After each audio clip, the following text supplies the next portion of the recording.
할렐루야. 9시 2분입니다. 9시 2분. 네. 오늘도 예배 오신 여러분들을 주님의 이름으로 환영하고 축복합니다.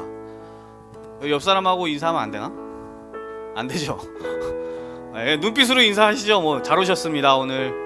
네, 눈빛으로만 인사하세요. 네, 오늘 참 예배 잘 오셨습니다. 지난주에 이어서 오늘도 우리가 함께 예배드릴 수 있다는 게 참 기쁘고 감사한 것 같습니다.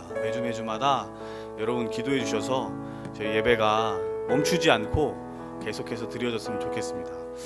저희 먼저 예배를 위해서 잠깐 먼저 기도했으면 좋겠습니다. 함께 합심해서 기도할 텐데요. 하나님, 오늘 예배 가운데 하늘의 문을 열어주셔서 큰 은혜와 축복이 이곳에 가득 넘칠 수 있도록 하나님 도우시고, 또 말씀 전하시는 목사님 입술 가운데 영적인 은혜를 허락하셔서 그 말씀 가운데 우리가 새 힘을 얻을 수 있도록 도우시고, 또 코로나19로 힘들어하는 많은 분들을 위해서, 또 이 병마가 속히 물러가기를 위해서 합심해서 우리 짧은 시간 같이 함께 기도하겠습니다. 하나님, 감사합니다. 오늘도 예배 가운데 주님의 은혜와 사랑을 부어주셔서 감사합니다. 하나님께서 우리와 함께 하시고 동행해 주셔서 날마다 하나님, 우리가 주님의 이름으로 승리한 줄 믿습니다. 하나님 아버지, 오늘도 예배 가운데 주님을 바라보게 하시고, 또 말씀 가운데 찬양 가운데 임재해 주셔서 하늘의 놀라운 축복과 은혜를 받아가는 귀한 시간 될 수 있도록 하나님 도우시고 인도하여 주시옵소서. 코로나19로 힘들어하는 많은 사람들에게 위로가 되는 예배가 되게 하시고, 또 우리의 기도를 통하여서 찬양을 통하여서 하나님 코로나가 물러갈 수 있도록 주님 도우시고 인도하여 주시옵소서. 하나님, 오늘 찬양 가운데 임재하여 주옵소서. 기도 가운데 함께하여 주시옵소서. 하나님, 예배를 방해하는 하나님 악한 사단의 세운 예수 이름으로 주님의 놀라운 성령의 역사가 예배 가운데 흘러넘칠 수 있도록, 또 주님의 성령의 손길이 은혜가 넘쳐날 수 있도록 도우시고, 우리의 기도가 하나님 보좌 앞에 상달되어서 나오지 못한 모든 성도들의 각각의 자리 가운데 큰 은혜가 넘칠 수 있도록 도우시고, 우리 함께 찬양하겠습니다. 하늘의 문을 여소서. 하늘의 문을 여소서. 이곳을 주목하소서.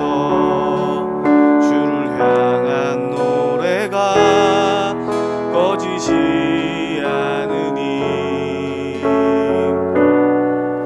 하늘을 열고 보소서. 이곳에 임재하소서.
가운데 주님 좌정하시고 임재하여 주셔서 하나님의 놀라운 성령의 충만함을 또 성령의 역사를 우리가 맛볼 수 있도록 하나님 인도하여 주옵소서. 간절한 마음으로 하나님 회복시켜 주옵시고 하나님 예배를 회복시켜 주셔서 다시 한번 우리 교회가 부흥하고 또 예배가 성장하는 놀라운 역사가 일어날 수 있도록 주님 함께하여 주옵소서. 간절한 마음으로 우리 주님의 이름 한번 크게 외치고 함께 기도하겠습니다.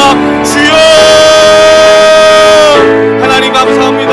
하나님 우리가 주님 앞에 다시 한번 예배하게 하시네 감사합니다.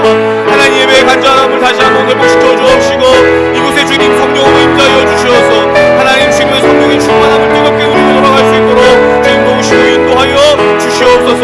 하나님 찬양할 때 모든 근심과 병마가 떠나가게 하나님 역사하여 주옵시고 또 찬양할 때 기도할 때에 이 모든 기도 제목이 온전히 이루어질 수 있도록 주님 도우시고 인도하여 주시옵소서. 세상의 방법이 아닌 주님의 방법대로 살아갈 수 있도록 하나님 도우시고 말씀하실 때에 하나님이 기울여 하나님 그 말씀을 온전히 순종하고 들을 수 있도록 우리 회장의 모든 하나님 성도님들과 함께 하시고 동행하여 주시옵소서. 이 자리에 나오지 못한 하나님 모든 대장 성도들 기억하여 주셔서 동행하는 은혜로 함께하여 주옵시고 하나님 우리가 예배 가운데 함께하오니 주님의 성령의 충만함과 은혜를 부어주셔서 우리가 돌아갈 때 기쁨으로 돌아갈 수 있도록 주님 도우시고 인도하여 주시옵소서. 감사합니다. 하나님 역사하여 주시옵소서. 예수님의 이름으로 기도했습니다. 아멘. 우리 기쁜 마음으로 예수님 찬양 우리 손뼉 치면서 큰 소리로 찬양하겠습니다.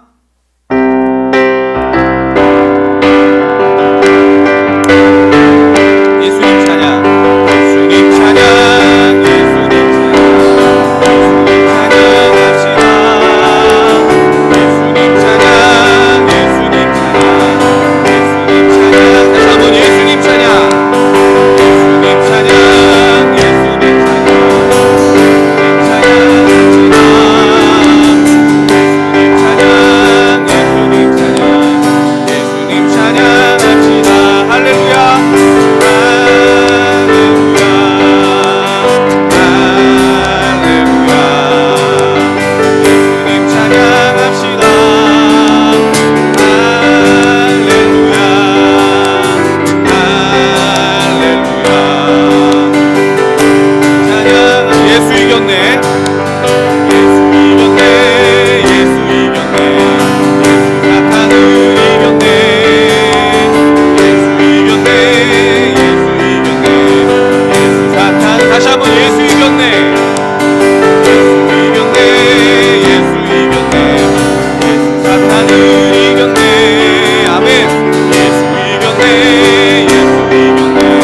이름을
드리겠습니다.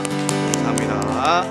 나주님의 기쁨 우리 찬양하고 우리 기도하고 우리 말씀 듣겠습니다.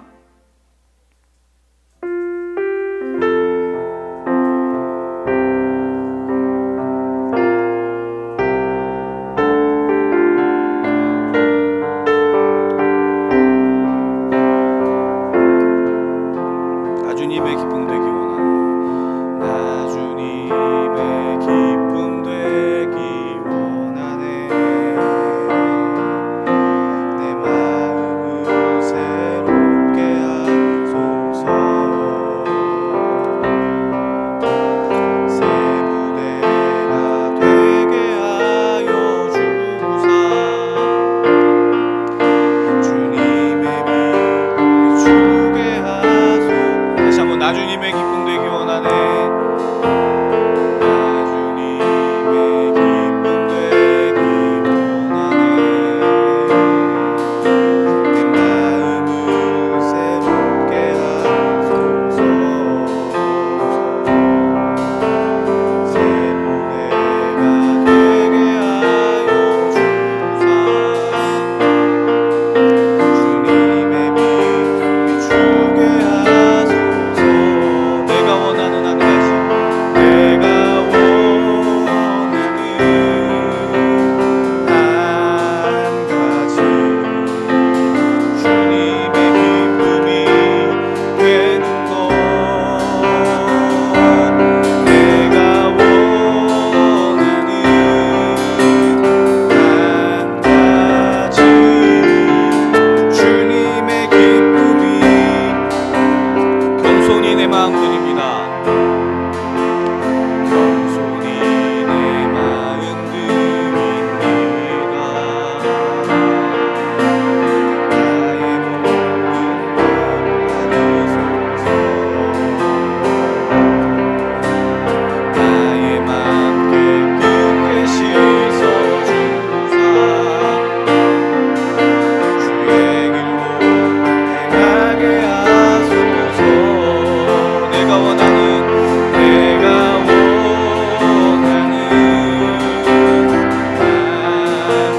가지, 주님의 기쁨이 되는 것. 내가 원하는 한 가지, 주님의 기쁨이 되는 것. 내가 원하는 한 가지, 내가 원하는 한 가지, 주님의 기쁨이 되는 것. 내가 원하는 한 가지, 주님의 기쁨이. 예배합니다. 찬양합니다. 예배합니다. 찬양합니다. 날 다스리소서. 예배합니다. 찬양합니다. 주님 홀로 높임 받으. 예배합니다. 찬양합니다. 예배합니다. 찬양합니다. 주님만 날 다스리소서. 날 다스리소서.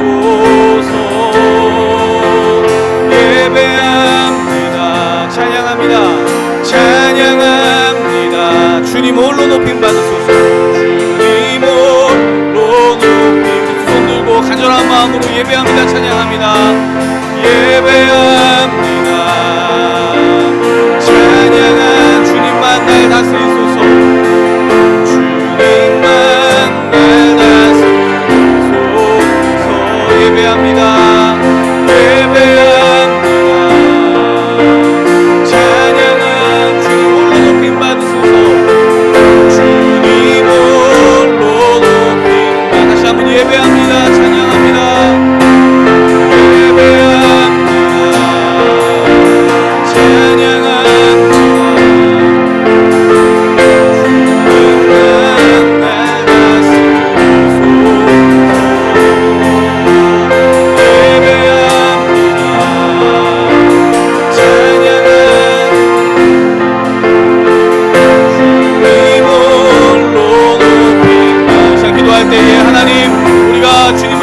때에 다른 생각하지 아니하고 오직 주님만 생각할 수 있도록 하나님 역사하여 주시옵소서. 하나님, 우리가 이 예배 가운데 정말로 우리 자신을 드리는 산제사의 예물이 될 수 있도록 간절한 마음으로 주님을 찾을 수 있도록 주님 역사하여 주시옵소서. 오늘도 예배 자리에 하나님께서 우리를 불러주셨습니다. 하나님, 우리에게 은혜 주시려고 불러주셨사오니 하나님, 우리가 간절하게 주님을 부르짖고 주님의 말씀에 경청하여서 하나님, 우리가 꼭 은혜 받고 돌아갈 수 있도록 주님께서 함께하여 주옵소서. 말씀 전하시는 목사님 입술 가운데도 하나님 함께하여 주시옵소서. 그 말씀을 듣고 우리가 살아갈 수 있도록 주님 그 말씀 가운데 성령의 두루마리를 입혀 주시옵소서. 악한 흑암의 세력이 하나님을 틈타지 못하도록 도우시고 유혹하지 못하도록 도우시고 근심하지 못하도록 도와주시옵소서. 오직 주님만 바라볼 수 있도록, 오직 주님만 높일 수 있도록 주님 인도하여 주옵소서. 간절한 마음으로 우리 주님의 이름 3번 크게 외치고 함께 기도하겠습니다. 주여, 주여, 주여. 하나님 감사합니다. 오늘 예배 가운데 성령의 역사가 나타나길 원합니다. 하나님, 주님 홀로 높임 받으시고 주님만 바라볼 수 있도록 주님도 오시고 인도하여 주옵소서. 세상 모든 걱정과 의심을 다 내려놓고 오직 하늘에 계신 주님만 바라볼 수 있도록 하나님도 오시고 오늘 들려지는 말씀을 통하여서 한 주 동안 그 말씀을 의지하여 살아갈 수 있도록 주님도 오시고 인도하여 주시옵소서. 세상적인 방법과 세상적인 하나님 인도가 아닌 주님의 방법과 인도대로 따라갈 수 있도록 하나님도 오시고 오늘도 성령의 충만함과 선결로 영을 하나님 부어주셔서 세상 가운데 찌들어 있고 하나님 유혹되어져 있는 모든 삶이 주님 앞에 다시 한번 성화될 수 있도록 주님도 오시고 인도하여 주시옵소서. 간절한 마음을 하나님 원하시고 주옵시고 회개의 영이 튀어나올 수 있도록 하나님도 오셔서 간절한 마음으로 주 앞에 회개하며 주 앞에 용서받을 수 있도록 주님도 오시고 인도하여 주시옵소서. 하나님 역사여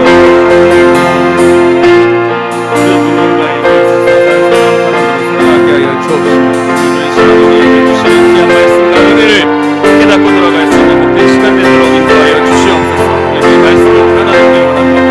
말씀을 통하여 다시 새로워지기를 원합니다. 하나님께서 이 자리 자정하여 주셔서 우리 마음을 울려주시고 만져주시는 복된 시간으로 될 수 있도록 주님 우리를 만져 주시옵소서. 하나님, 우리가 그냥 왔다 그냥 가는 일 한 사람도 있지 않게 하여 주옵시며 하나님, 이 시간 주님 만나고 돌아가며 말씀 가운데에서 은혜 받고 그 말씀을 통해 은혜를 누리고 살아갈 수 있는 복된 하나님의 종들 되어질 수 있도록 아버지 함께 하시고 축복하여 주옵소서. 하나님, 주님만 예배합니다. 주님만 경배합니다. 이 시간 그러한 자녀 될 수 있도록 주여 인도하여 주시옵소서.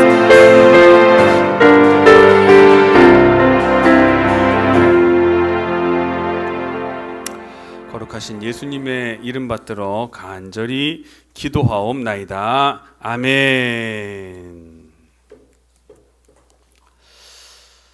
오늘 우리에게 주시는 하나님의 말씀 누가복음 10장 30절에서 37절까지의 본문을 가지고 함께 봉독하시겠습니다. 누가복음 10장 30절에서 37절까지의 말씀입니다.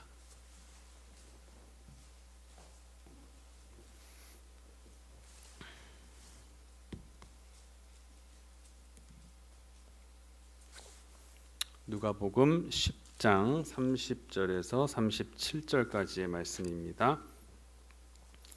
우리 한 절씩 말씀 교독하면서 읽겠습니다. 예수께서 대답하여 이르시되 어떤 사람이 예루살렘에서 여리고로 내려가다가 강도를 만나매 강도들이 그 옷을 벗기고 때려 거의 죽은 것을 버리고 갔더라.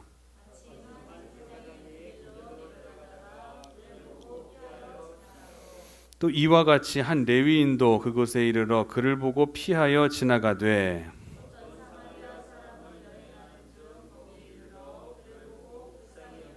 가까이 가서 기름과 포도주를 그 상처에 붓고 싸매고 자기 짐승에 태워 주막으로 데리고 가서 돌보아 주니라.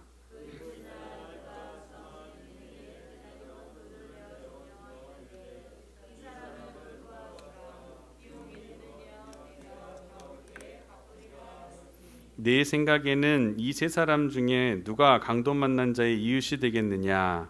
이르되 자비를 베푼 자니이다. 예수께서 이르시되 가서 너도 이와 같이 하라 하시니라. 아멘.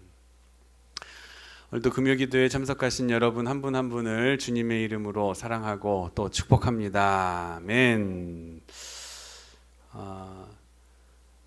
우리가 계속해서 예수님의 비유를 통해서 이 말씀의 은혜를 나누고 있는데, 오늘은 지난 시간에는 밤중에 찾아온 친구에 대한 비유를 함께 살펴보았었죠. 우리가 기도하지 못하는 이유에 대해서 우리가 함께 살펴봤습니다. 기도하지 못하는 마음과 또한 기도해야 되는 우리의 마음가짐은 어때야 되는가에 대해서 함께 이야기를 했습니다. 그렇죠? 기도하지 못하는 첫 번째 이유는 자기 혼자 해결할 수 있다, 자기 혼자 해결하겠다라는 마음을 가졌을 때에 기도하지 못해, 그렇기 때문에 기도를 하지 못한다라는 것이죠.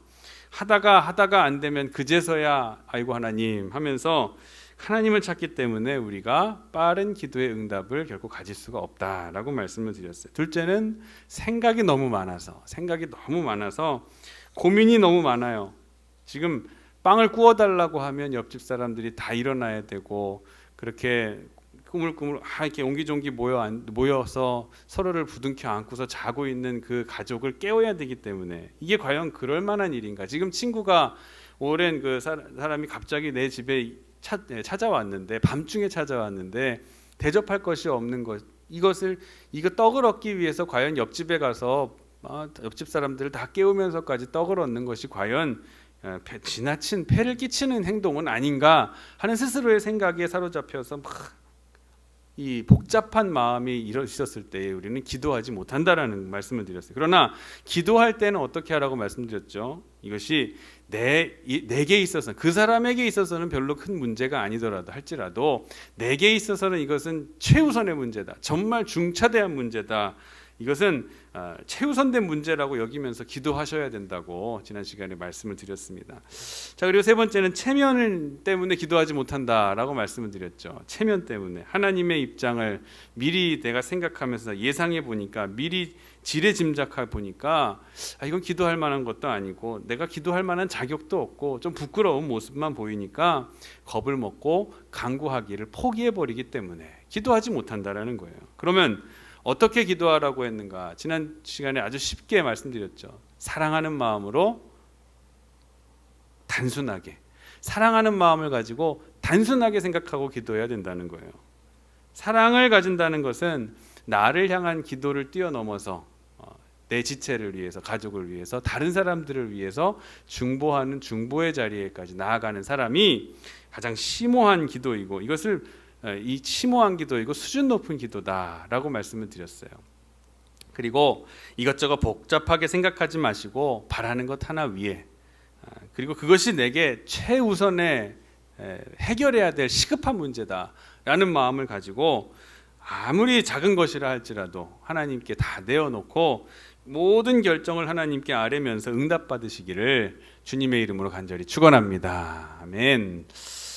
오늘 우리가 잘 알고 있는 이야기를 오늘은 본문으로 삼았습니다. 우리가 다 잘 아는 이야기죠. 선한 사마리아인의 비유는 우리가 너무 잘 아는 내용이라서 내용을 말씀드리지는 않겠습니다, 오늘.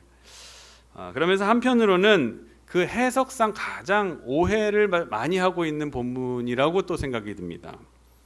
그래서 어떤 사람들은 이 비유를 마치 인도주의의 표본이다, 그리고 자선을 베푸는 것의 교과서적인 본문이다라고 그렇게 생각을 합니다. 나름대로 그것을 풀이해버리고들 하는데, 이런 생각들은 사실 대단히 위험한 생각입니다.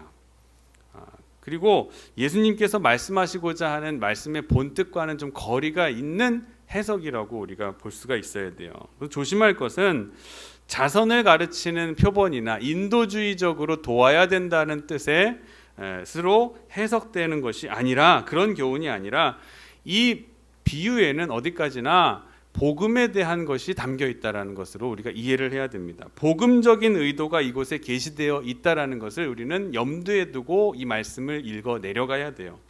그러므로 말씀의 핵심은 복음이다라는 것을 미리 설정해 두고 이것을 처음부터 읽으셔야 되는 거예요. 지난 시간에 친구에게 밤중에 찾아온 그 비유에 대해서는 뭐를 개념으로 딱 잡으셔야 된다 그랬죠? 기도를 딱 설정해 두고 그 말씀의 비유를 읽어 내려가셔야 된다 그랬고, 오늘의 비유는 주제가 뭐예요? 복음이라는 거예요. 복음이라는 걸 딱 설정을 해놓고 말씀을 읽어 내려가셔야 되는 거예요. 왜 복음이라고 설정을 해야 되느냐는 바로 25절 앞절부터 앞부분부터 나온 내용 때문에 그렇습니다. 그 내용 이후에 이어지는 비유 말씀이기 때문에 그 앞에 나온 무슨 내용이 나왔는지를 먼저 이해해야만이 오늘 비유에 대한 올바른 해석을 할 수가 있게 된다는 말씀이에요.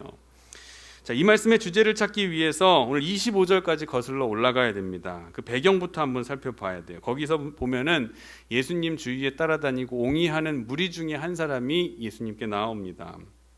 어떤 율법사가 예수님을 시험하기 위해서 이런 질문을 던집니다. 선생님, 내가 무엇을 하여야 영생을 얻을 수 있겠습니까? 라고 질문을 합니다.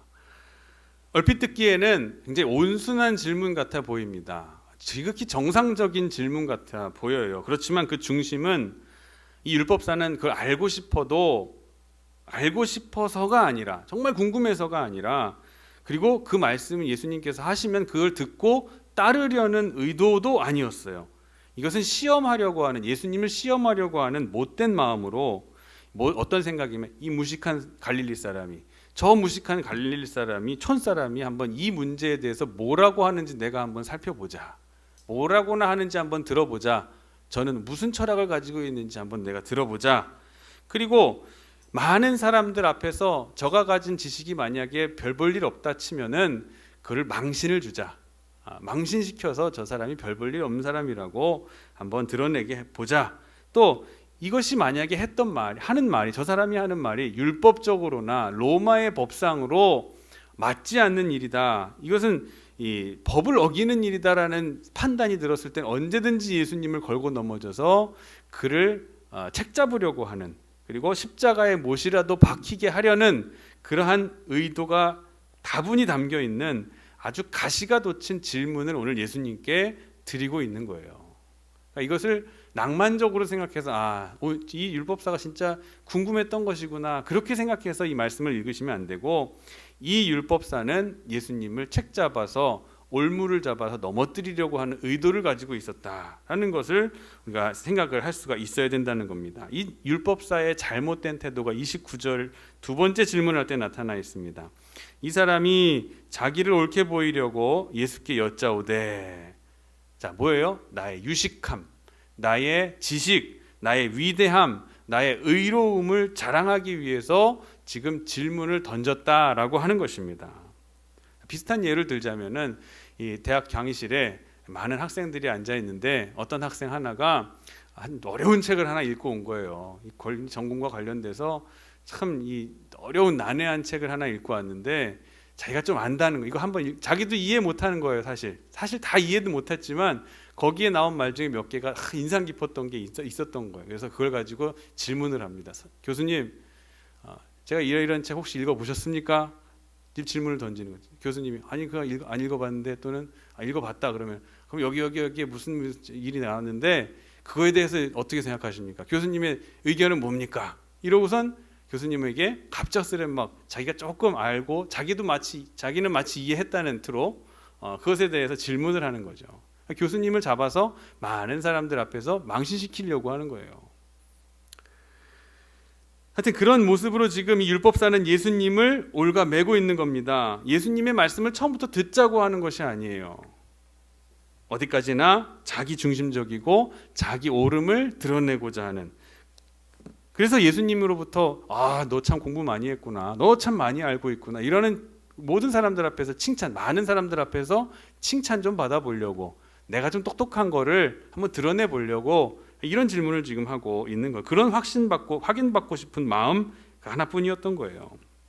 본문의 흐름을 쭉 보면 이 율법사는 예수님께 무언가 얻으려고 했던 배우고자 했던 마음이 있었던 것 같지는 않습니다.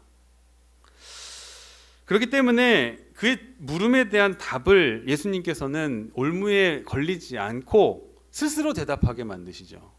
뭔가 답을 해석해서 주시는 것이 아니라 영생은 이런 것이다라고 영생을 얻으려면 뭐 해야 된다고 답을 주신 것이 아니라 자기 스스로 말하게 해서 네가 그대로 하면은 살리라 하는 그러한 말씀의 대답으로 대신 자기가 풀어나가서 자기가 대답하고 자기가 인정하게 만드는 아주 지혜로운 방법을 예수님께서 시행하고 이 답을 주고 계시는 것이죠.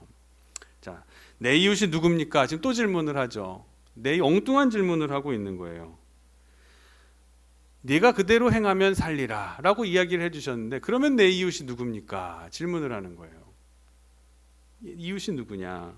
자, 내 이웃을 내 몸과 같이 사랑하라고 하신 것은 알겠습니다. 그럼 내 이웃이 과연 누구냐라는 것을 저는 궁금합니다. 그 이웃이 누구? 내가 사랑해야 될 그 이웃이 누구란 말입니까? 적어도 나 정도의 사랑을 받을 만한 그 존재라면은 얼마나 대단한 존재일까요? 그런 생각이 또 들어있는 겁니다. 적어도 나의 사랑을 받을 만한 그 존재, 그 이웃이라는 대상이 과연 누구입니까? 이렇게 나오는 사람은 참 어렵고 참 뭐랄까 건방진 사람이라고 볼 수가 있는 거죠. 건방지다 생각이 드는 거예요. 왜 건방지다라고까지 생각을 하냐면은 이런 뉘앙스로 물어본 거기 때문에 그래. 내 이웃이 누굽니까? 도대체 내가 돕고 사랑해야 될 만한 대상이 누구란 말이요? 하고서 예수님께 이렇게 항명하는 것처럼 얘기하는 거죠. 사실 요즘 이런 사람들 적지 않게 많이 볼 수가 있습니다. 사랑하고 싶은 마음은 간절한데 내 사랑을 받을 만한 자격이 되는 사람이 없어서, 대상이 없어서 내가 사랑을 하지 못한다라는 거예요. 내가 줄 만한 사람이 아니기에 내 그 대상이 내 그 사랑을 받을 만한 대상이 자격이 없다라는 거예요. 그래서 나는 시집도 안 가고 장가도 가지 않는다라는 사람들이 있어요. 나의 이 고상한 인격과 이 나의 사랑을 알 만한 자격 있는 대상이 아직 나타나지 않았다. 참 얼마나 어렵겠습니까? 평생이나 찾을 수 있을까 모르겠어요. 이를 위해서 이제 예수님께서는 저가 모르고 있는 그 이웃을 가르쳐 주십니다. 그 이웃, 잃어버린 이웃을 지금 찾아주려고 하시는 거예요. 이 율법사가 잃어버린 이웃, 알지 못하는 이웃이 누구인가?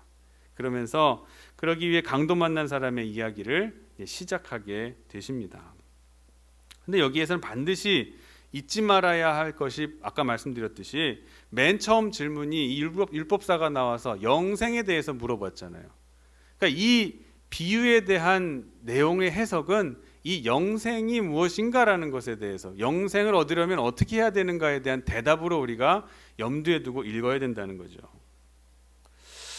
그리고 이제 이웃의 문제로 넘어가면서 생각해야 될 것은 이웃을 찾을 때 그 속에서 영생의 문제에 대한 답을 얻어야 된다는 거예요. 이웃을 찾으면 영생을 찾는 것이고 이웃을 잃어버리면 영생도 잃어버리게 된다라는 거예요. 이거 뒤에 다시 한번 말씀드리겠습니다. 깊은 뜻을 이웃을 찾아야 영생을 얻게 된다는 것을 오늘 본문에서는 예수님께서는 알려주시는 거예요. 예수님께서는 이웃을 바로 찾아주시고 이에 대해서 그 영생에 대한 해답을 듣게 해주시는 겁니다. 그럼 이제 강도 만난 사람의 이야기를 한번 이어가 보도록 하겠습니다. 이 이야기 너무 잘 아는 이야기라서 그 내용 알기 위한 복잡한 설명은 생략하고 오늘 본문에 나온 이 강도 만난 이 사람의 사건을 놓고 취급한 문제가 있고 다룬 문제가 있고 다루지 않은 문제가 이 본문 속에 있습니다.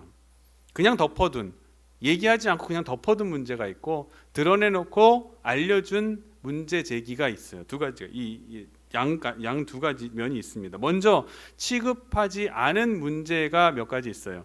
첫 번째는 강도 만난 본인에게 그 사람의 책임을 묻지 않았다는 거예요. 강도 만난 그 당사자에 대한 책임을 본문에서는 묻지 않습니다.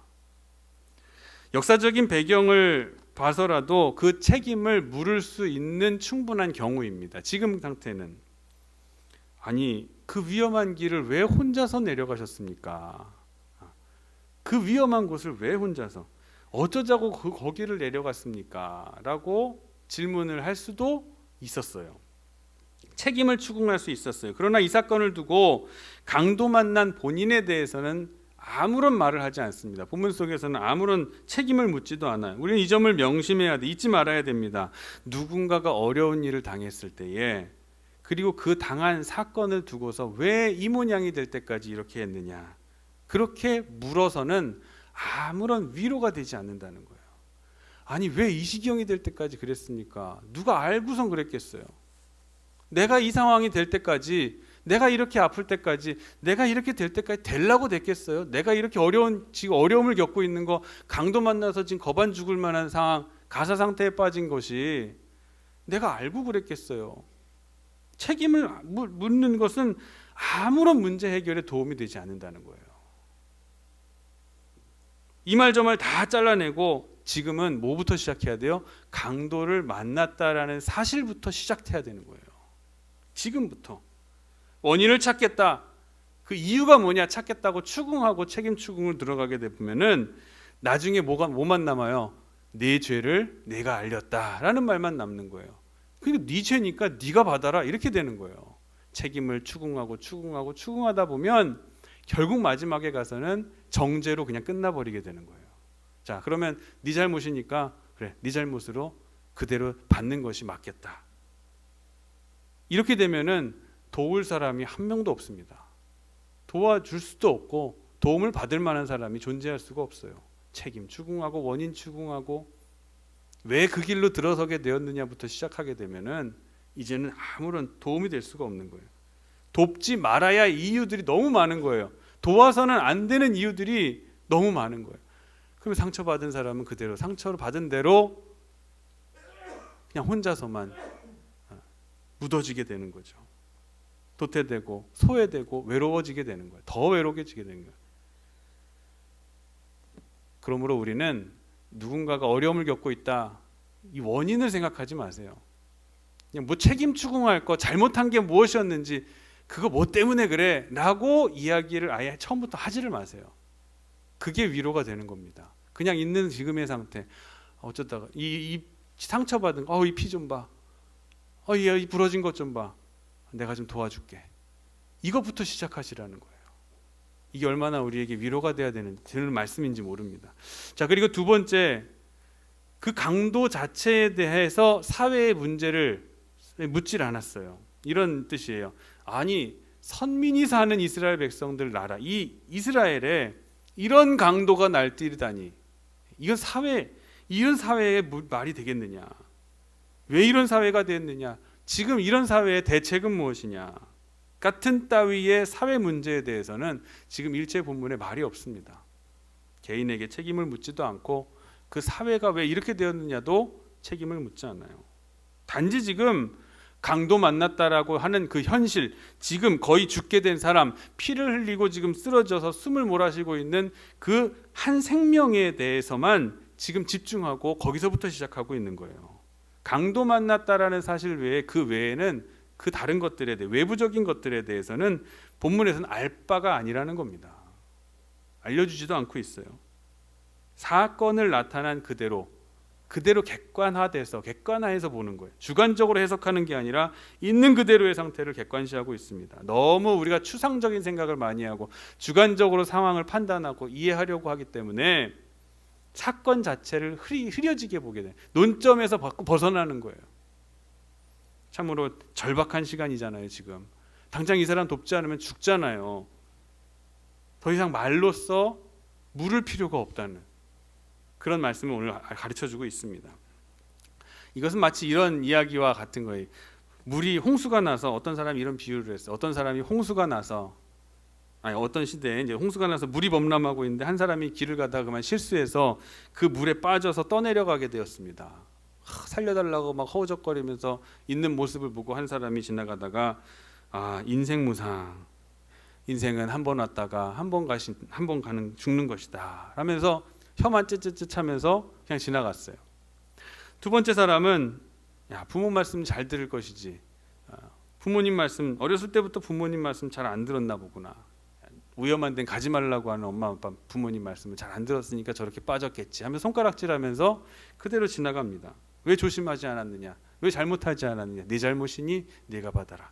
세 번째 사람은 사람의 죄값은 사망이다, 네가 잘못했으니 네가 죽어야지. 네 번째 사람, 최선을 다해서 살려고 노력해봐라, 그래고도 안 되면 네가 죽는 거다. 살 길이, 최선을 다해서 살려고 하면 살 길이 좀 있지 않겠느냐 하면서 거기 그냥 지나가 버립니다. 자, 마지막 다섯 번째 사람은 이것저것 묻지 않습니다. 일단 뛰어 들어가서 그 물에서 허우적거리는 사람을 건져냈어요. 그리고 난 다음에 살려준 다음에 말이든 훈계든 그 나중에 하게 되는 거예요. 이렇게 누구냐? 그 물에 뛰어든 사람이 누구냐? 바로 예수 그리스도라는 거예요. 물에 빠진 우리를, 허우적거리는 우리를, 그냥 떠내려가는 우리를 사람들은 왜 빠졌느냐? 부모 때문에 그렇다. 또 부모 말씀 잘 안 들어서 그렇다. 조상 탓이다. 네가 행동을 잘못해서 그렇다. 내가 지은 죄니까 네가 받아라 하면서 사람들은 손가락질하지만 그 물에 빠져서 허우적거려 떠내려가는 우리를 일단 뛰어들어서 잡아 건져내고 눕혀가지고 살려준 다음에 뭐라도 하는 이런 분이 바로 예수 그리스도시라는 거예요. 오늘 이 본문 강도 만난 사람의 사건은 이 구구절절 우리가 설명이 필요한 것은 아닙니다. 우선 건져내야 되는 것이고 살려야 하는 생명을 최우선으로 해야 되는 생명 위주의 사건이에요. 과거가 어떻고 죄가 어떻고 율법이 어떻고 도덕이 어떻고 인생 무상이 어떻고 그런 거 이야기할 때가 아니라는 거예요. 지금 내 앞에 놓여져 있는 이 한 생명, 이 한 생명을 우선 건져내고 구해내고 봐야 한다는 것이에요. 이것이 예수님께서 이 비유를 통해서 말씀하시고자 하는 그런 의도입니다. 이것은 말할 것도 없고 이론을 펼칠 것도 없는 거예요. 행동이 먼저 움직이라는 거예요. 행동이 먼저. 여기까지가 이제 취급하지 않은 문제입니다. 이제 본문에서 취급하지 않은 문제. 그럼 취급한 문제는 무엇이냐? 오늘 본문에 보게 되는 이 세 사람은 이 사람 중에서 그냥 지나가 버린 두 사람은 종교적인 인물들로 나타나고 있습니다. 문제는 하나는 제사장이고 하나는 레위인이라는 거예요. 이건 짚고 넘어간 거예요. 한 사람은 제사장이었고 한 사람은 레위인이었다. 생각해 보면은 얼마나 직업이 많습니까? 여러 가지 다른 직업들이 다 있을 텐데 예수님께서는 유독 지금 다 빼놓고 제사장과 레위인만을 지금 언급했던 것을 볼 수가 있어요. 이건 굉장히 종교적으로 위험한 발언입니다. 예수님이 만약에 이 말씀을 하시고 나서 잡혀가도 할 말이 없는 거예요. 이거는 제사장을 모욕했고 레위인들, 성전에서 봉사하는 봉사자들을 모욕한 거잖아요. 그래도 할 말이 잡혀가도 이 종교계를 향해서 강한 도전의 말씀인 거예요. 그런데 예수님이 이 장면이 끝나고 나서 잡혀가거나 또는 해를 당하지 않았다라는 점에서 우리는 이것이 이게 단순한 이야기가 아니라 그때 당시에 어느 정도 이 팩트에 근거한 사실에 근거했던 있었던 일을 예수님께서 각색해서라도 보여주신 것이 아닐까 그렇게 또 생각을 할 수가 있습니다. 그 당시에 제사장들과 레위인들의 그러한 모습들, 이와 비슷한 사건들이 있었기 때문에 예수님께서 그것을 회상하시면서 얘기하셨을 때 아마 이 일반 사람들은 다 알고 있었을 거라는 거예요. 그 일이 있었죠. 이게 그 일 말씀하시는 거구나 하면서 데자뷰를 딱 보게 되는 거죠. 꾸며낸 이야기가 아니라 어느 정도 사실에 근거했던 이야기가 아닐까 그렇게 상상해 볼 수가 있습니다. 자, 레위 사람도 지나가고 제사장도 지나갔다. 그러면 너희들이 제일 멸시하는 저 천한 사마리아 사람이 도와주어야 하지 않았느냐? 도와주지 않았느냐? 그러면 누가 내 이웃이냐? 누가 그 사람의 이웃이냐라고 이제 물으시는 거죠. 종교계로부터 큰 반발을 살 만한 이런 말을 지금 하고 있는 내용 이 속에 담고 있다는 예수님. 자, 그럼 제사장을 한번 생각해 보겠습니다. 제사장이라는 것은 어떤 직업이에요? 성전에서 봉사하는 사람이에요. 하나님 앞에서 제사 드리기 위해서 수종 들고 제물을 바치고 집전하는 사람, 제사를 집전하는 성별된 사람이 제사장입니다. 자, 제사장은 항상 마음이 깨끗해야 되고 또 몸도 깨끗해야 됩니다. 몸과 마음이 다 깨끗해야 돼. 그러기 위해서 제사 드리기 전 얼마 동안은 자신을 위해서 모든 사생활을 끊고 버리고 그 나를 위한 제사를 드리면서 몸과 마음을 계속해서 깨끗하게 유지해 나가야 합니다. 그런 다음에야 하나님 앞에 나아가서 거룩한 제물을 다른 사람 대신에 잡아 드릴 수 있게 되는 거예요. 자, 지금 함부로 더럽혀지면 안 되는 사람이 지금 사마리아 사람, 강도 만난 사람 옆을 지나가고 있는 거예요. 피투성이가 된 채 누워 있는 이 강도 만난 사람을 만났습니다. 누워 있어요. 한 사람이 누워 있어요. 거의 죽어가요. 자, 성별된 제사장으로서 피를 만지고 이 만지다가 돕다가 만약에 몸에 피를 만지고 손에 피를 만지게 되면 복잡해지잖아요. 또 어떤 이유에서라도 만지고 이렇게 수습해 주다가 만약에 만에 하나 이 사람이 죽었다 하면은 시체를 만진 거잖아요. 시신을 만지는 거잖아요. 제사장이 시신을 만지면 이 부정한 거 아니겠습니까? 부정한 자는, 시체를 만진 자는 그 날 해가 지도록 성전에 들어갈 수가 없었습니다. 그것이 레위기 22장에 나오는 그런 이야기예요.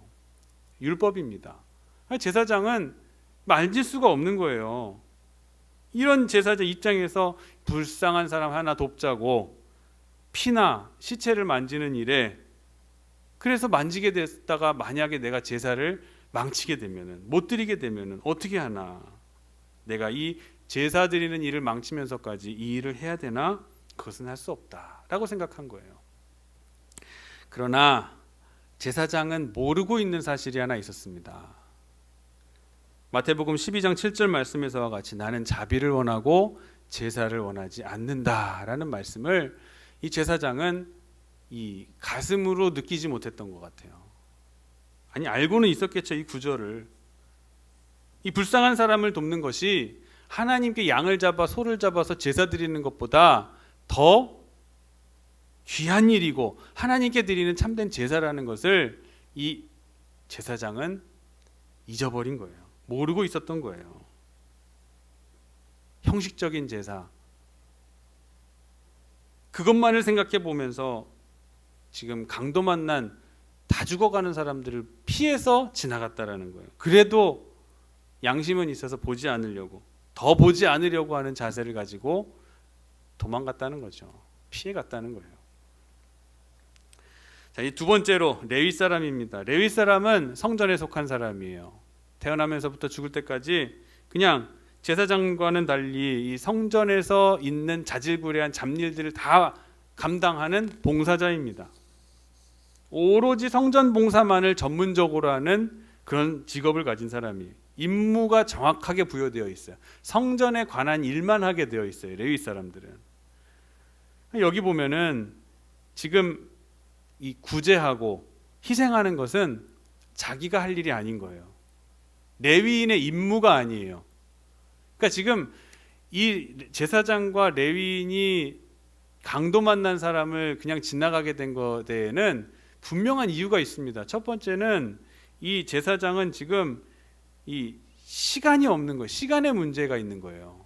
나는 제사 드리러 가야 되니까 시간이 없는 거예요. 시간이 없기 때문에 돕지 못하고 이웃이 되지 못하고. 두 번째, 임무가 내 임무가 아닌 거예요. 임무가 내 임무가 아니니까 돕지 못하는 거예요. 이웃이 되지 못하는 거예요. 자기 일에만 충실하겠다는 거예요. 자기 시간에만 충실하겠다라는 거예요. 임무와 시간이 나와 상관없으면 다른 이웃을 보지 못하겠다는 거예요. 건들지도 않겠다는 거예요. 결국은 종교적인 이유를 구실로 이 사람을 돕지 않겠다라는 거예요. 굉장히 우리에게 큰 그 깨달음을 줍니다. 시간과 내 임무, 내 시간을 드리지 않겠다는 거예요. 내 임무가 아니면은 내 건들지도 않겠다는 거예요. 그래서 강도 만난 사람을 만지지도 않았고 쳐다보지도 않고 피해 도망갔다는 거예요. 이들은 가장 근본적인 것은 오늘 이 사람을 구원하는 것, 가장 중요한 일은 구원하는, 사람을 구원하는 일이 가장 중요한 거라는 것을 이 둘은 깨닫지 못했던 것이죠. 의미를 깊은 의미를 망각하고 있는 거예요. 종교적인 형식에만 빠져서. 마지막으로 사마리아 사람입니다. 본문에 의하면 이 사람이 지금 어떻게 표현하고 있냐면 그를 보고 불쌍히 여겨 다가갔다라고 그래요. 불쌍히 여긴다라는 것은 마음이 뜨겁게 움직이는 이라는 뜻을 가지고 있는 헬라어입니다. 애타는 마음이라는 뜻을 가지고 있어요. 애타는 마음, 마음이 뜨겁게, 이 사람을 보는 순간 마음이 뜨거워지고 애타는 마음이 들어서 그 사람 옆으로 다가갔다, 본능적으로 다가갔다라는 거예요. 생각하고 다가간 게 아니라 불쌍히 여기면 가까이 가게 되어 있다는 거예요. 불쌍히 여기면 생각할 거리도 없이 그 사람의 아픔이 나에게 전달이 된 겁니다. 그 고통으로 그 사람이 겪는 고통으로 인해서 나의 마음까지도 아파지는 거예요. 이런 공감대를 가지고 함께 하고자 하는 이것이 사람을 불쌍히 여기는 마음인 것입니다. 그냥 연민의 정을 느끼는 것이 아니라 그냥 생각만으로 저 사람 참 힘들겠구나, 마음이 참 속상하겠구나, 이렇게 생각하는 것이 아니라 불쌍히 여기는 마음으로 가까이 가는 것, 뜨거운 마음을 가지고 그 사람의 아픈 마음이 나의 아픔이 될 정도의 공감대를 가지고 함께하고자 하는 그것이 불쌍히 여긴다라는 말의 뜻인 거예요.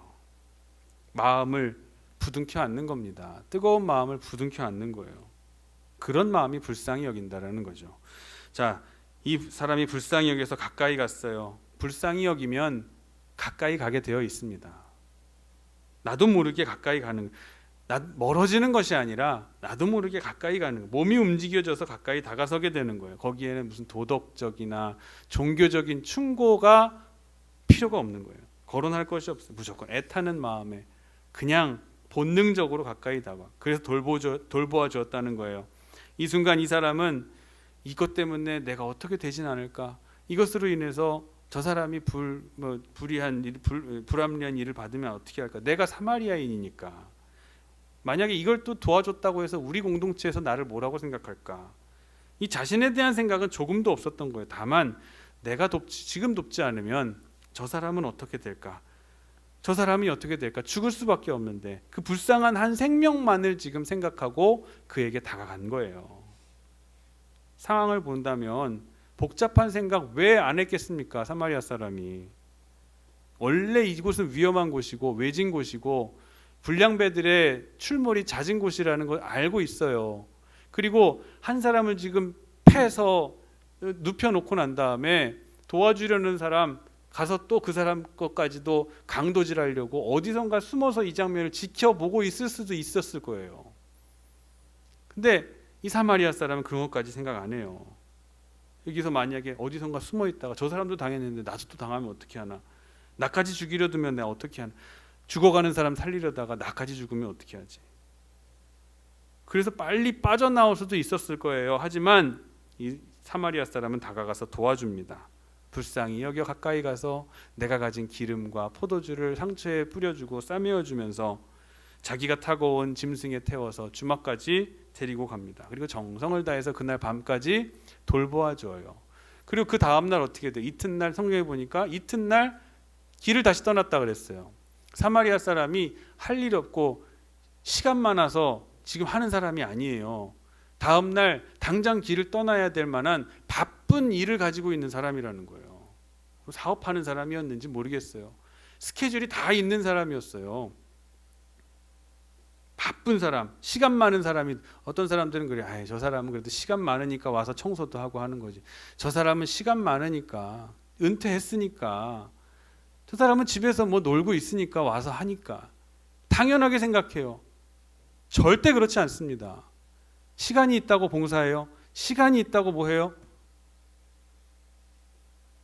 지금 이 사마리아 사람은 당장 내일 아침 잠도 제대로 못 잔 상태에서 바로 출발해야 되는 시간도 없는 사람이었어요. 그런데도 길거리에 널브러져 있는 그 시체 같은 사람 하나 데리고 와가지고 주막에다가 맡겨주면서 자기가 못하니까 또 나 외에 다른 사람을 세워서 그를 돌봐주도록, 그가 다시 설 수 있을 때, 건강을 회복할 수 있을 때까지 돌봐주도록 부탁까지 하고 돌아갔다는 거예요.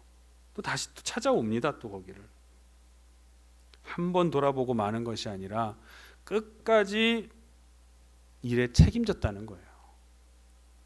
나는 여기까지, 내일은 여기까지입니다 하고 내 일과 시간을 딱 한정해 놓고, 그렇게 모습이 우리 모습 아니었나.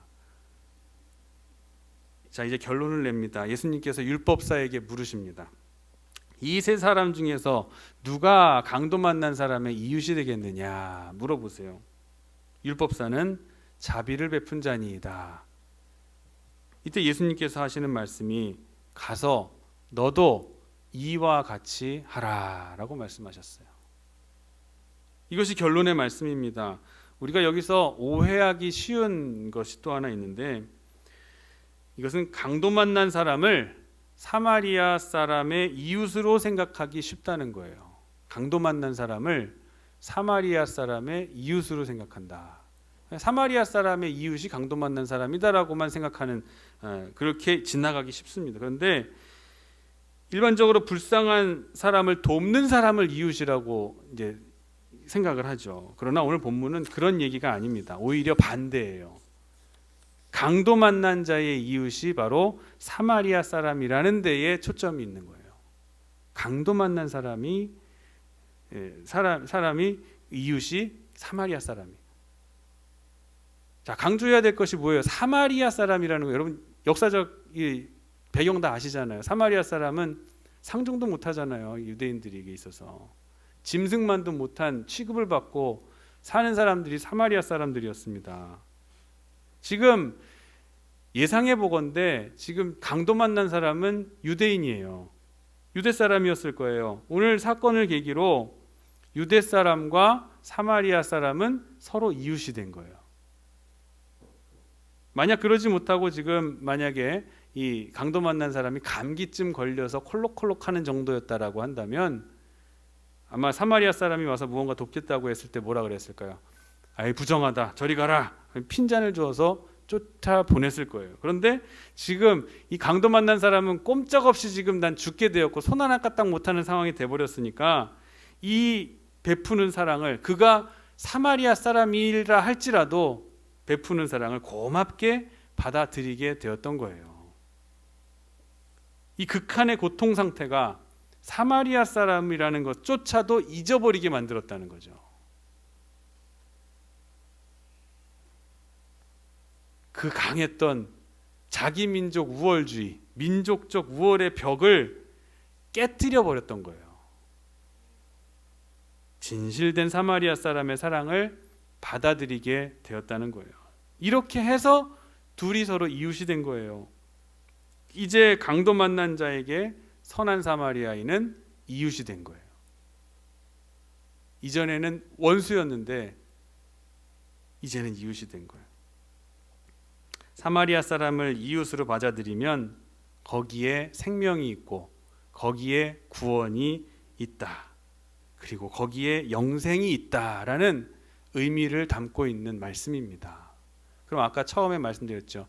이웃을 제대로 찾으면 영생이 있고 이웃을 찾지 못하면, 이 본문에서 이웃을 찾지 못하면 영생을 찾을 수 없다고 했던 말씀 기억하시죠? 바로 여기에서의 영생, 이 사마리아 사람이라는 것은 신학적으로는 예수님을 뜻하는 거예요. 이 예수님을 우리가 찾으면, 이웃으로 인정하고 받아들이고 찾으면 그가 우리의 구원자가 되시고 우리를 영생으로 이끌어 주시는 그러한 하나님의 아들이 될 것이고, 그 사마리아 사람을 민족적 그러한 자기 우월의 벽을 뛰어넘지 못하고 주시는 사랑을 거부하고 그를 내 이웃으로 받아들이고 인정하지 못하면 이웃을 버리게 될 때 그 사람, 이 사람의 강도 만난 사람은 영생도 있을 수가 없다라는 거예요. 사랑을 하는 것도 중요하지만 받아들이는 것도 굉장히 중요합니다. 받아들일 수 있는 마음의 자세도 굉장히 중요해요. 근데 얼마나 잘났고 나는 까다로운지 그 우월감 때문에 이웃이 이제 없는 거예요. 나를 도와주는 그 상대의 순수한 마음을 순수하게 받아들이지 못하는 거예요. 우리가 이런 시대에 살고 있습니다. 예수님께서는 말씀하세요. 내가 바로 선한 사마리아 사람이다. 강도 만난 것과 같은 너희들을 내가 지금 돕고 있는데 너희들은 뭐라고 그렇게 가릴 것이 많니? 내가 주는 사랑을 왜 그렇게 따지고 이것저것 원인을 찾으려고 고민하느냐? 내가 너희의 이웃 아니겠느냐라고 말씀하시는 거예요. 이것이 오늘 말씀의 이 선한 사마리아 비유의 핵심입니다. 복음, 영생, 예수님. 이제까지는 우리가 이 말씀을 어려운 사람 도와주라는 말씀이구나, 힘든 사람들 잘 돌봐주라는 말씀이구나라고만 생각했었는데 그런 뜻만을 가지고 있는 것, 그것만으로 생각하는 거는 이 말씀의 10%도 이해하지 못하는 말씀이에요. 이건 도덕 가지고 말씀하시는 것이 아니에요. 윤리 말씀하시는 것이 아니에요. 이것은 영생, 구원, 복음을 설명해 주기 위해서, 예수님 자신을 이 비유 가운데 나타내 주기 위해서 말씀해 주신 심오한 뜻을 가진 비유입니다. 아까 말씀드렸죠. 복음을 받아들이고 하나님의 사랑을 받아들이는 데 있어서 시시비비 까다롭게 굴지 마시기를 바랍니다. 누가 잘했고 누가 못했냐 가리는 것, 이것은 큰 의미가 없는 거예요. 누가 경건하느냐, 누가 경건하냐, 누가 경건하지 못하냐, 누가 시간이 많냐, 누가 시간이 없냐, 이 일이 내 일이냐 네 일이냐, 이거 따지는 게 중요한 게 아니라는 거예요. 어느 정도의 하나님의 사랑이 되어야 내가 받아들일 수 있겠느냐, 말씀하시는 그 예수님의 말씀. 여러분, 강도 만나기 전에 이것을 다 인정했으면 얼마나 좋아요. 강도 만나기 이전, 우리 몸이 그래요. 피투성이가 되고 이리저리 얻어 터지고 내가 내 힘으로 한번 이 땅 살아보려고 노력하고 별의별 다 수를 쓰다가 결국 다 쥐어 터진 다음에 피 흘리면서 누워있는 거, 예수님이 그때 다가오시잖아요. 그래서 되겠습니까? 지혜로운 자는 주님께서 찾아오셨을 때에 그 사랑을 있는 그대로 받아들이는 사람이 지혜로운 사람입니다. 또 이 말씀의 한편으로 담겨져 있는 말씀은 너희도 이와 같이 살으라는 거예요. 선한 사마리아로 사람으로 내가 너희들에게 구원을 베풀어 준 것처럼 이러한 소식들을 너희가 전하며 살으라는 겁니다. 너희도 너희 이웃에 대해서 선한 사마리아 사람이 되어서 살아가라는 뜻을 담고 있는 거예요. 그래서 아까 이웃을 찾으면 영생을 찾은 것이고 이웃을 잃어버리면 영생을 잃어버린 것이다 라고 말씀드린 겁니다. 이래도 내가 너희의 이웃이 아니란 말이냐, 그런 말씀을 지금 하시는 거예요. 예수님을 인정하지 못하고 배척했던 이 바리새인들과 서기관과 사두개인들, 대제사장들, 그리고 오늘의 율법을 연구한다고 하는 이 율법사, 아직 깨닫지 못하는 겁니다. 예수님이 자신들의 이웃이라는 것을 아직도 깨닫지 못하는 거예요. 이 말씀을 듣고도 깨닫지 못하는 거예요. 자포자기 상태가 되고 자아가 완전히 깨져버리고 자아가 포기, 손 하나 까딱할 힘도 없어서 영적인 강도를 만나가지고 겁안 죽게 되어서야, 그때서야 예수님을 이웃으로 수용하시겠습니까? 그렇게 되기 전에라도 내가 이웃으로 예수님을 받아들인다면 너희는 하나님의 자녀라는 칭호를 얻게 될 것이고 영생의 천국을 선물로 받게 될 것이다 하는 것이 오늘 선한 사마리아 속에 담겨 있는, 선한 사마리아인의 비유에 담겨 있는 신학적인 또한 이 교리적인 교훈인 것입니다. 그것이 교리적인 뿐만 아니라 이것이 우리의 삶 가운데로 깨달음이 더해지게 되는 것이죠. 영적인 의미인 것이죠. 말씀을 맺겠습니다. 여러분, 예수님을 선한 이웃으로 영접하시기를 바랍니다. 예수님을 선한 이웃으로 영접할 때에만 여러분의 삶에는 영생이 보장돼 있어요. 가서 너희도 이와 같이 하라. 이와 같이 하려면 우리가 예수님과의 좋은 이웃이 되어 있어야 하지 않겠어요? 예수님과 좋은 관계가 되지도 못하고 이웃도 되지 못하는데 내가 뭔가 하는 것이 무슨 의미가 있겠어요? 내가 봉사 조금 하는 것, 청소 조금 하고 뭐 은행하고 뭐 하는 게 뭐가 그렇게 큰 의미가 있겠습니까? 예수님과 먼저 깊은 이웃으로서의, 좋은 이웃으로서의 관계를 맺으시기를 바랍니다. 그냥 인도적인 도움을 주는 수준에서 그 수준을 넘어서 복음과 영생을 소개해 줄 수 있는 이웃으로 그 역할을 확대하셔서 그 확대된 역할을 감당하라는 말씀을 오늘 비유를 통해 전해주셨죠. 복음과 영생, 구원을 담고 있는 예수님의 이야기, 바로 이것이 선한 사마리아 사람의 비유, 그분이 바로 우리의 이웃이 되신다는 깊은 감격을 가슴에 담고 돌아가시는 오늘 이 저녁이 되시기를 주님의 이름으로 간절히 축원합니다. 기도하겠습니다. 주님 감사합니다. 강도 만난 우리를 불쌍히 여기시고 가까이 오신 예수님, 영적으로 무지하고 깨달음이 부족해서 만신창이가 되어버린, 부정해져 버리게 된 나에게 예수님께서는 친히 찾아와 좋은 이웃이 되어 주셨습니다. 그 따뜻한 사랑을 우리가 수용하여 주님을 영접할 수 있는 성도로서 예수 그리스도를 통해 얻게 된 영생의 삶을 살아갈 수 있도록 도와주시옵소서. 사랑을 줄 줄도 알아야 하지만 그 순수한 사랑을 받을 줄도 또한 알아야 함을 가르쳐 주셔서 이제껏 중요하다 생각했던 나의 우월의 벽, 자기 우월의 벽, 자아를 깨뜨릴 수 있는 우리 모두가 되게 하여 주시옵소서. 감사드리며 거룩하신 예수 그리스도의 이름으로 간절히 기도하옵나이다. 아멘. 찬송가 369장 찬송하신 후에 합심으로 기도하겠습니다. 오늘도 지난주와 같이 합심으로 기도하시고 여러분 기도하신 만큼 기도하실 만큼 하고 싶은 만큼 남아서 기도를 계속해서 이어가시기를 바랍니다. 먼저 이 찬송 부르고 바로 기도할 텐데 먼저 들은 말씀 기억하면서 이 이야기는 도덕적 삶을 살라는 의미가 아니었잖아요. 영생을 얻기 위한 우리의 삶의 자세 가르쳐 주시는 것이에요. 착한 사마리아 사람은 바로 예수님이시다라는 것, 저와 여러분의 좋은 이웃이 되어주시고 구원자가 되어주신다는 것, 세상 일과 세상 시간이 너무 없다라는 핑계 때문에 그러한 것 때문에 우리가 이웃을 돌보지 못하는 그런 어리석은 일 없게 해달라고 하나님께서는 제사를 원하지 않고 자비를 원하신다라는 것을 우리가 삶으로 실천해나면서 살게 해주시옵소서 기도하시고 또 이어서 우리 교육관 건축을 위해서도 기도해 주시기를 바랍니다. 하나님의 뜻이고 또 기뻐하시는 이 교육관 건축 우리 온 힘을 정말 쏟아붓기를 간절히 원합니다. 하나님 주장하여 주옵시고 인도하여 주옵소서 기도하시고 마지막으로 여러분 개인 가지고 계신 기도의 제목들 내어놓으시고 가정을 위해 사회를 나라와 민족을 위해 또 나 자신의 건강과 영적인 건강을 위해서도 함께 합심으로 기도해 주시기를 바랍니다. 함께 찬송가 369장 찬송하시겠습니다.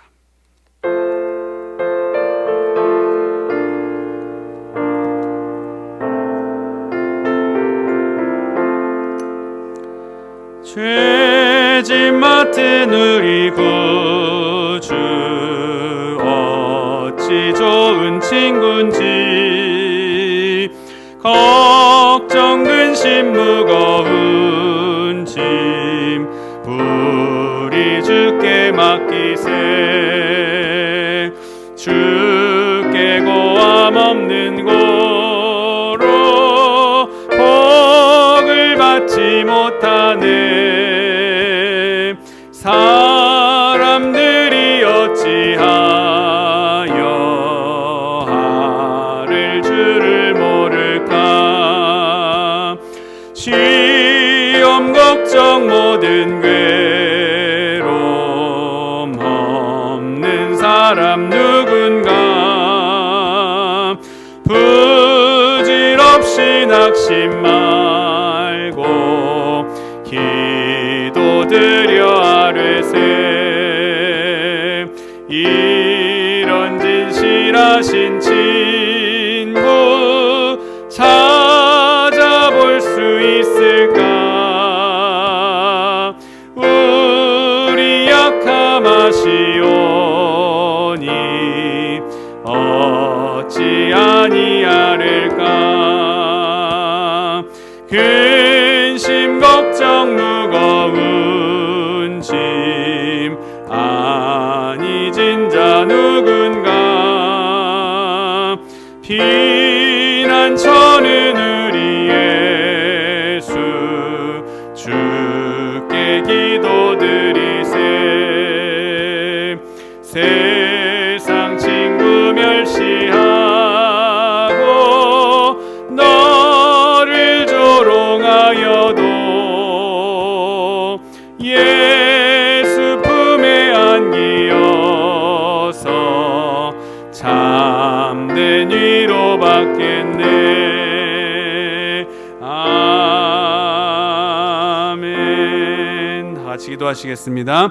주여 주여 주여 할렐루야. 사랑과 은혜가 풍성하신 하나님 아버지 우리 주님의 은혜와 사랑을 진심으로 감사드립니다.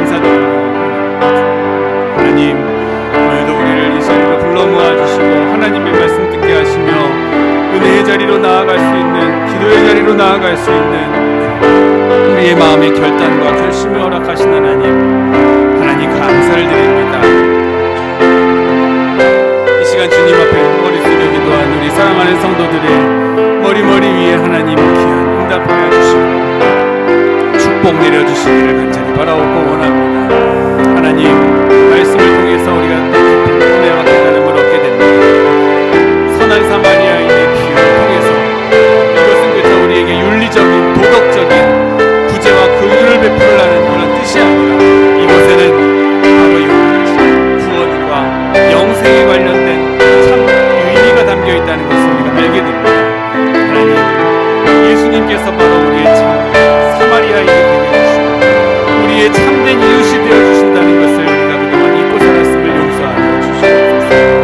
감성적으로 감상적으로 우리의 신앙을 생각하며 머리로만 신앙생활을 하였던 우리들의 모습을 용서하여 주옵시고 하나님 우리를 향하여 끝없이 사랑을 베푸시는 진실된 사랑을 알기를 원하시는 그 주님 앞으로 우리의 마음을 활짝 여는 우리들의 신앙이 될 수 있도록 인도하여 주시옵소서.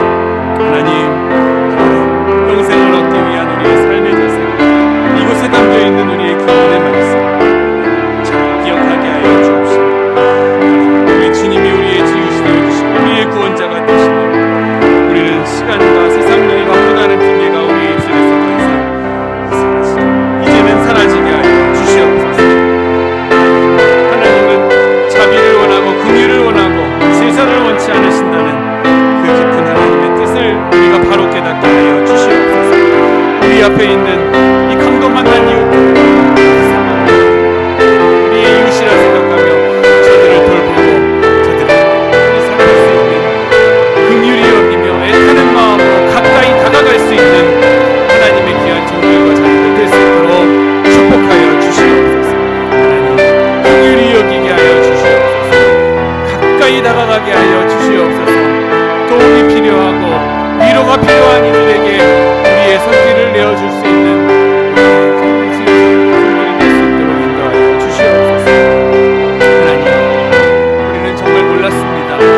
우리는 주님이 우리의 사랑의 옷이 되어서 쓰지 않지 못했습니다. 나의 교만의 벽에 사로잡혀 나의 민족적 자긍심 때문에 하나님의 사랑을 온전히 받아들이지 못했던 우리의 교만했던 모습을 용서하여 주시옵소서. 하나님 이제는 겸손하게 주님의 손 위에 우리의 손을 올립니다. 우리의 모든 것들을 내려놓고 주님 손 위에 우리의 손을 올립니다. 주님 말씀해 주시고 우리에게 밝게 깨닫게 하여 주시옵소서. 우리의 선한 이웃 우리의 참된 이웃은 오직 우리 주 예수 그리스도 한 분밖에는 없는 분이십니다. 우리에게 깨닫게 하여 주시옵소서. 참된 의미를 우리가 알게 하여 주시옵소서. 그가 어떻게 만나게 되었는지, 그가 왜 이런 상처를 받게 되었는지, 그가 왜 이런 아픔을 겪게 되었는지 원인을 추궁하며 잘잘못을 따지며 죄를 추궁하는 모습이 우리들의 모습이었습니다. 책임을 지게 하고 드러난 죄에 대해서 너희가 책임지라, 네가 지은 죄는 네가 책임을 지라라고 했던 우리의 모습, 우리의 정죄를 일삼고 사람을 정죄하였던 우리의 모습들을 용서하여 주시옵소서. 함도 만난 그 사람 그 자체를 우리가 바라보게 하여 주시옵소서. 지금 죽어가고 있는 저 영혼들을 살펴보게 하여 주시옵소서. 그 영혼의 긍휼한 마음을 품고 다가가 애타는 마음으로 저들의 상처를 싸매어 줄 수 있는 하나님의 귀한 도구들이 되도록 인도하여 주시옵소서. 우리는 정죄만 했습니다. 손가락질만 했습니다. 이런 우리의 모습을 용서하여 주시옵소서. 나는 정말 악독한 사람이었습니다. 죄인 중에 괴수였습니다. 하나님 내가 무엇이라고 저들을 손가락질하며 죄인 다루듯이 판단하며 아버지 정죄하였던 나의 모습 주님 용서하여 주시옵소서. 하나님 앞에는 우리가 더 나은 것이 하나 없는 그런 연약한 인간들인데도 불구하고 그런 피조물인데도 불구하고 우리는 내가 저보다는 그래도 낫다는 식의 마음을 품고 잘잘못을 가면서 손가락질했던 우리들의 연약한 모습, 정죄하였던 나의 모습 주님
아버지, 나의 교만한 마음, 정죄하였던 마음, 책임을 추궁하였던 마음, 아버지 잘잘못을 가리고 시시비비를 가리고자 했던 나의 마음들을 용서하여 주시옵소서.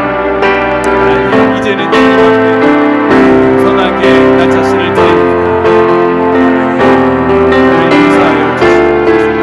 나를 용서하여 주시옵소서. 선하게 나아가기를 원합니다. 십자가 앞에 나를 내려놓습니다. 십자가 앞에 나를 겸손하게 내려놓습니다. 십자가의 사랑과 은혜로 나를 변화시켜 주시옵소서. 부혈의 피로써 나를 긍휼하고 나를 정결케 하여 주시옵소서. 우리를 정결하시고 깨끗하게 회복시켜 주시옵소서. 하나님, 우리들의 세상과 건축을 위하여 기도합니다. 사람의 힘으로 되어지는 것 하나 없다는 것을 이제껏 깨닫습니다. 하나님께서 인도하십니다. 하나님이 주인이 되셔서 이끌어 주셔야만 이 모든 것이 가능하다는 것을 우리가 뼈저리게 깨닫게 하여 주시옵소서. 하나님만이 하실 수 있고 하나님만이 의가 드러날 수 있는 이 건축이 될 수 있도록 아버지 하나님 주시옵소서. 우리는 아무것도 할 것이 없습니다. 우리는 아무것도 내세울 것이 없습니다. 우리는 우리 가진 것 하나 없습니다. 모든 게 부족하고 모자른 것 투성이입니다.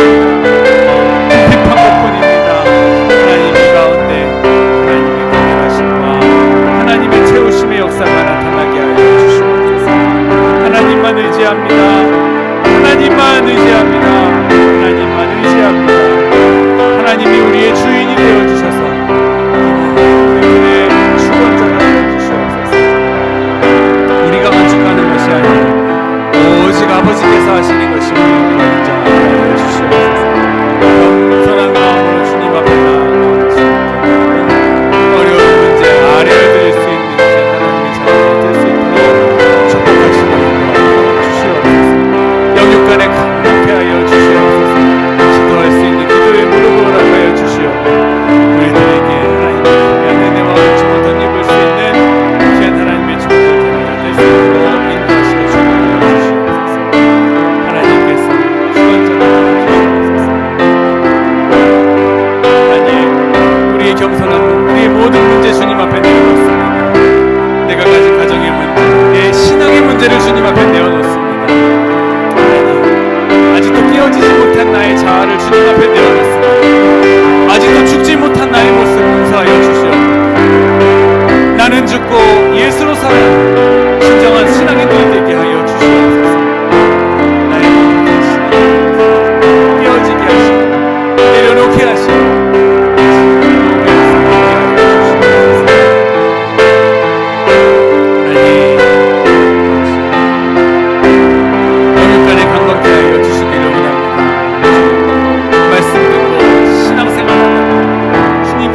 찬송하며 기도하다가 주님 부르시는 때에 평온히 인생이지 않고 편히 갈 수 있는 임종의 목을 얻게 주시옵소서. 주님 이끌어 주시옵소서. 주님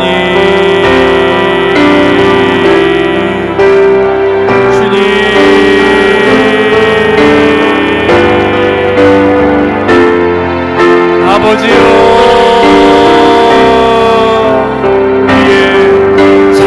신음에까지도 응답하신다고 하면서 우리의 작은 소리에까지 귀 기울이신다는 우리 주님, 우리 하나님, 우리의 작은 신음의 소리까지 들어 응답하여 주시옵소서. 우리가 바라고 원하는 기도의 제목을 이 시간 겸손하게 아뢰는 때에 하나님, 우리 마음 한 사람 한 사람의 마음을 피 묻은 오른손으로 어루만져 주셔서 우리의 상처나고 깨어졌던 우리의 마음을 회복될 수 있는 귀한 주님의 위로가 이 시간이 기도를 통하여 임하여지게 하여 주시옵소서. 하나님 축복합니다. 저들의 가정을 축복합니다. 하나님, 저들의 가정과 직장과 사업장을 축복합니다. 자녀들을 축복합니다. 하나님, 하나님께서 주시는 대로 이루어지는 복된 삶을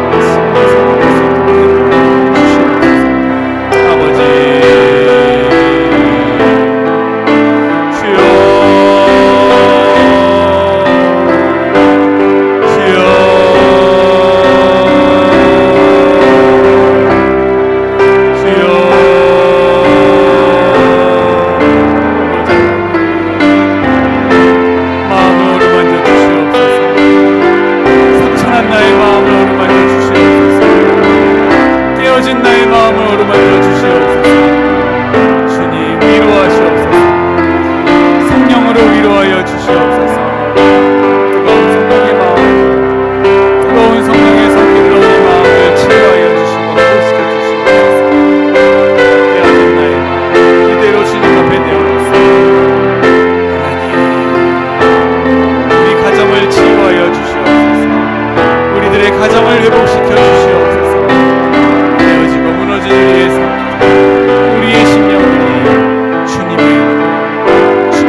사라진 것이 아니라 우리의 믿음이 사라진 것이었습니다.